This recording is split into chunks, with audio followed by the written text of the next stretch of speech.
They'll leave behind wives and kids, usually packing nothing but a briefcase or a bag. And you know it's really bad when Japanese people speak up about stuff because normally they are very hush-hush about all these kinds of problems. And you want to know what the school's response was against all this backlash? And just the way I've heard how women treated in offices, like if they don't get married and have babies by the time they're 30, their boss will literally like either push them to, you know, hurry up, or I've heard stories of people even getting fired because they haven't fulfilled their female duties, like insane stuff. In Japan is really, really bad. Like women are just not seen as equal to men. They're just not. Like it's like you're... Look at the case of Carlos Ghosn. He was imprisoned for almost a year. No formal charges being laid against him. 欧米人が日本の闇を暴く動画が流行ってしまう。こんにちは皆さん。エリタです。先日に引き続き謎動画がたくさん浮上しています。先々日のスペイン語、フランス語での原爆揶揄や日本批判に続き、先日の在日欧米人の日本下げ動画が流行るという流れに引き続き、今回は在日、そして海外在住の欧米人たちが日本の闇を暴くという動画をアップしていたので、集めて翻訳しました。長話もあれなんで早速見ていきましょう。どうぞ。There's a secret service in Japan called the Night Movers. Every day, a group of people in Japan grows in numbers. They're called the Johatsu, and the Night Movers help them disappear. Japan has a very tradition and honor-driven culture, and it's also got one of the most difficult corporate job environments in the world. Each year, debt, family problems, work stressors become too much for a small amount of the Japanese population. So they pay the Night Movers, and the Night Movers make a brand new life for them. They help these people vanish. They put them in new homes in different cities and get them new jobs. A lot of them becoming known as missing persons. They truly vanish. But what about their friends or family or coworkers? Do they even know how to find them? Or that they're even leaving? Nope. They'll leave behind wives and kids, usually packing nothing but a briefcase or a bag. And then they hop on a train and disappear somewhere into the Osaka skyline or Tokyo, never to be heard from again. There's one dirty trick that's used by major Japanese companies here in Japan that is very common, and there's nothing you can do about it. But let me explain what it is. Step 1, they don't like you. Step 2, they create a new division within their company. Step 3, they promote you as the head of that division. Step 4, they make sure that you're not successful in that, the division is not successful. Step 5, they close the division down, and step 6, they can lay you off. Because getting laid off because your division closed down is very different under Japanese law than getting laid off for underperformance, where there needs to be a record of warnings in advance and training given and whatnot by the labor board here. So if this starts happening to you, there's nothing you can do about it. My recommendation is to start looking for a new job right away. The dark side of Japanese business practices. This is part 3. This video is about trying to force people to stay when they want to keep you. Sometimes your employment contract will have clauses in it that are not legally binding whatsoever. Sometimes it'll say you need 6 months notice to leave the company. That's not legally binding, you only need 2 weeks. They might say you're not allowed to join a direct competitor, and that's not legally binding either. You're free to choose any company that you want by Japanese law. They might say that it's required for you to find your own replacement. This happens a lot, and they believe it. That's not legally binding either. You're allowed to quit a company without finding your own replacement. The best thing you can do is send an email directly to your HR department and to your boss simultaneously on the day that you're going to quit, and that'll keep a paper trail and they won't be able to stop you. Do y'all remember the time that a half-black student in Japan was refused the right to walk in his high school graduation because of his hairstyle? Oh, you don't? Let's talk about it. Now, this student, who shall not be named, was 18 and went to high school in Himeji, which is located in Hyogo Prefecture. On the day of the event, the student arrived at the graduation ceremony but was told that his hair violated school rules. The student showed up wearing cornrows, which if you're black, you know that cornrows are just a popular protective hairstyle that we wear. As I mentioned, the student is mixed, with his mom being Japanese and his dad being African American. He couldn't even sit with his classmates, and he was told to stay on the second floor of the school gym where they held the graduation ceremony. He was also told to not even say anything when they called his name, and so he ended up leaving halfway through the ceremony. I also want to say this didn't happen 5, 10, 15, 20 years ago. This happened last year. Now, luckily, this became big news and the school did get some backlash, not only from foreigners, especially black foreigners, but also from Japanese people. And you know, it's really bad when Japanese people speak up about stuff because normally they are very hush-hush about all these kinds of problems. And you want to know what the school's response was against all this backlash? It was to blame the 18-year-old student by telling the school board, oh, well, you know what? He didn't explain his ethnic background and his reasoning for wearing the cornrows. Not a sorry, not a we apologize, not we blew this out of proportion, none of that.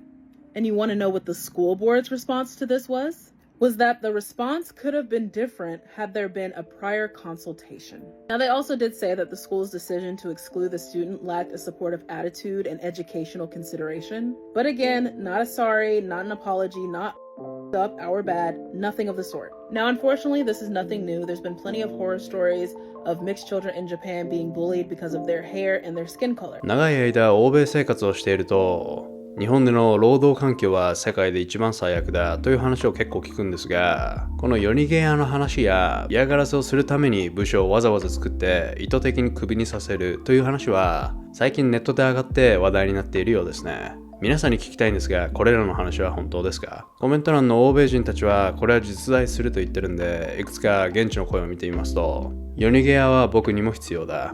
夜逃げ屋は国際サービスもやってるか？私が夜逃げ屋だと本人が降臨している模様。職場の件については、僕の日本人の生徒が新しい職を探すのに今働いている場所の上司の許可が必要だって言ってたな。パワハラがすごいよな。クビにするだけなのになんでそこまでやるんだ。だよね。本質的な問題を解決せずにここまでするのはおかしい。他にもクビにする方法があって労働環境を耐えられないほどひどくするんだ。そしたら自主的に辞めるだろう。と日本で起こっていることを僕ら日本人抜きで欧米人たちがつらつら語っているのもまたおかしな話ですが、最後の黒人ハーフの件がとても盛り上がってました。これだから日本の出生率が最悪なんだ。黒人を入国させて優しくすれば解決するのに、黒人ハーフの子に好きな髪型さえさせないんだからな。私も中学から高校にかけて5人にいじめられたけど、学校側は何もしてくれなかった。世界は日本をリスペクトしているが、日本は他国をリスペクトしない。オタク文化やアニメ、建築物を理由に日本を高尚な国だと思うやつは多いが、日本が主義だということを忘れてはならない。アメリカ以下だ。日本へは行くべきじゃない。みんなで日本文化をキャンセルしよう。という感じですが、皆さんどう思いますか？お次は日本の女性軽視文化の話です。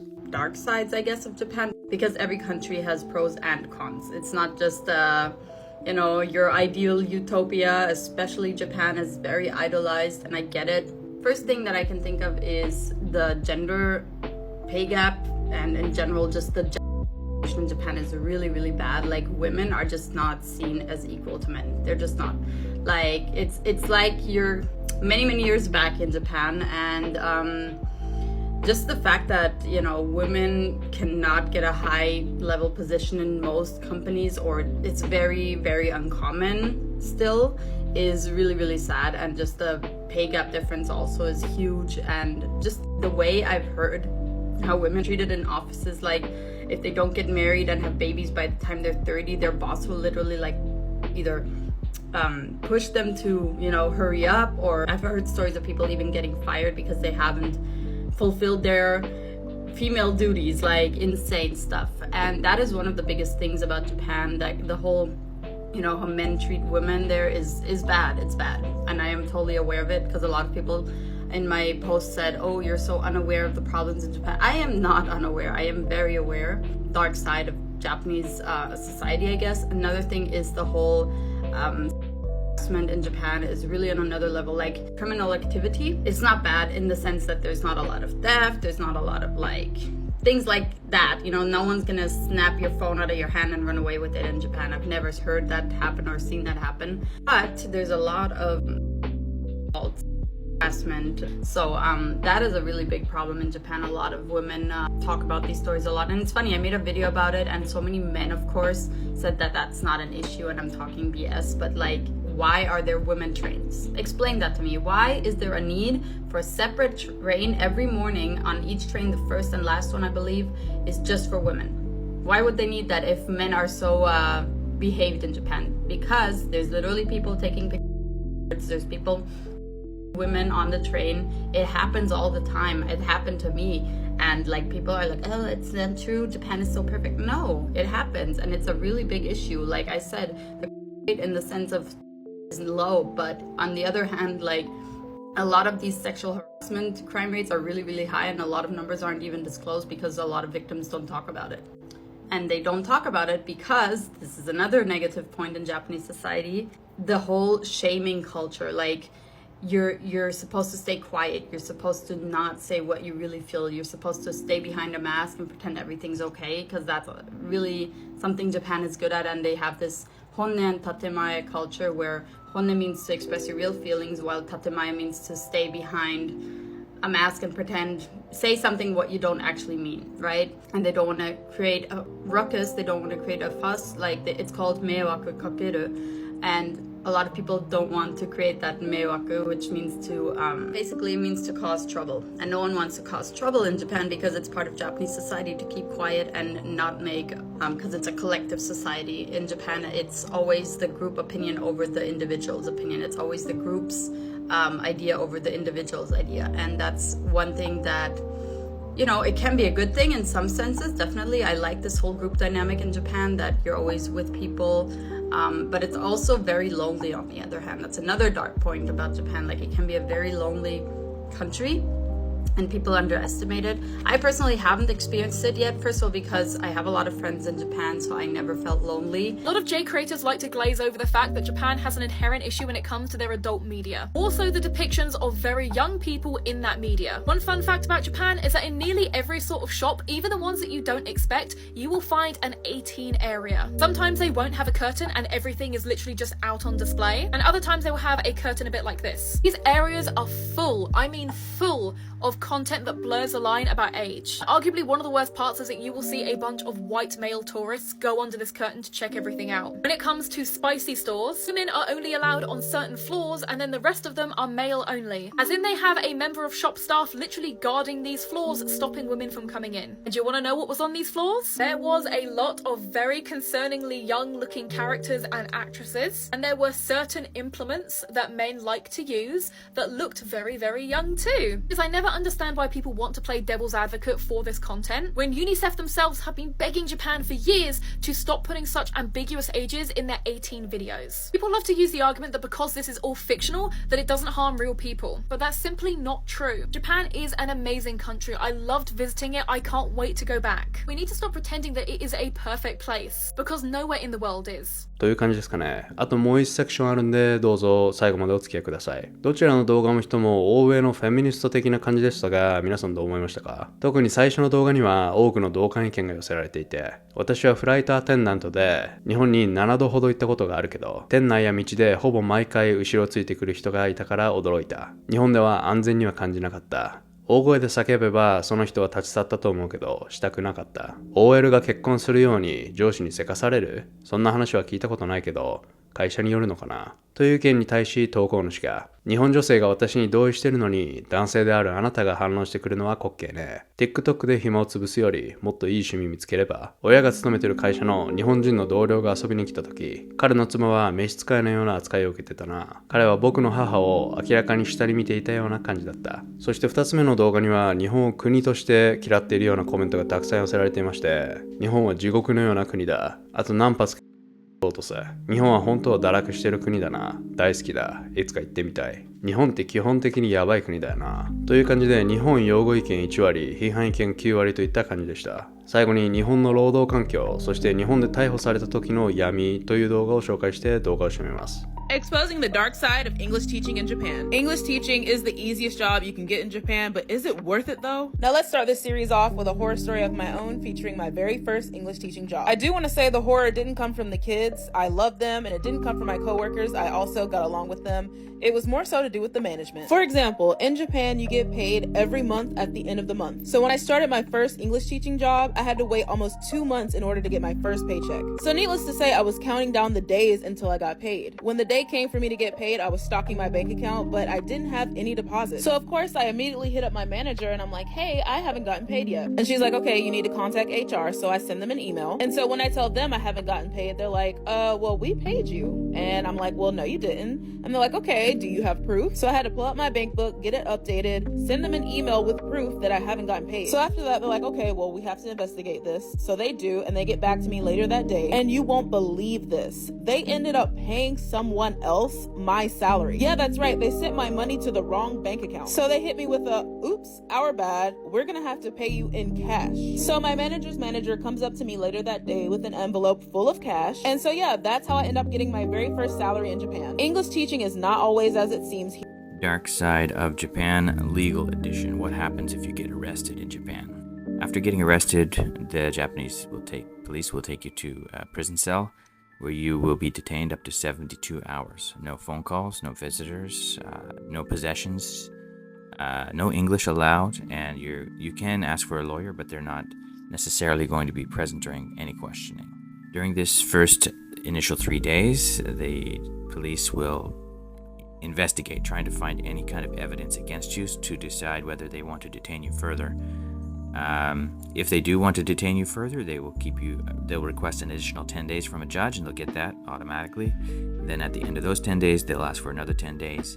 So basically, you will be detained for a period of 23 days without any formal charges being laid against you. For foreigners with temporary work permits in Japan, not permanent residents, but others, the 23 days is almost automatic every time. They can extend this 23 days by just adding an additional charge, and they'll get an extra 23 days, and that can continue on forever. Since no formal charges have been laid, there's no bail system either, so you won't be able to get out of being imprisoned even if you're rich. Look at the case of Carlos Ghosn. He was imprisoned for almost a year, no formal charges being laid against him. Interrogations during these 23 days can be very intense. You're not allowed to speak English during these periods. The Japanese police will interrogate you aggressively, trying to get you to confess to the crime that they think you have committed. And if you don't confess, they will just keep extending your incarceration without charges anyway. There has actually been a case of a person who was arrested for stealing a rice ball from a convenience store, and they refused to confess, and they were held for over 2 years and finally released after that period without any charges being laid against them. But by that time, obviously, they lost their job, they lost their family, and their whole life was torn apart. This is what's referred to in the West as a hostage justice system. So the police will force you to confess, and if they don't get a confession, they'll just increase the number of incarcerated days. という感じですが、皆さんどうでしょうか。特に最後の動画に衝撃を受けている人が多いようなので紹介しますと、もし誰かの濡れ衣を着させられたらどうするの？そうなんだよ、そこが問題なんだ。要するに日本に行くなってことだね。私は南アフリカ出身で3年間日本にいるけど、あなたが言ってることは正しいし、衝撃的よね。日本を避ける理由になった。僕も23日間捕まえられた。尋問されるとき、弁護士はいてくれなかったし、僕も質問に答えなかった。サインもしてないし、携帯も触らせなかったよ。正直、外国人にとって日本に住むのは難しい。という感じですかね。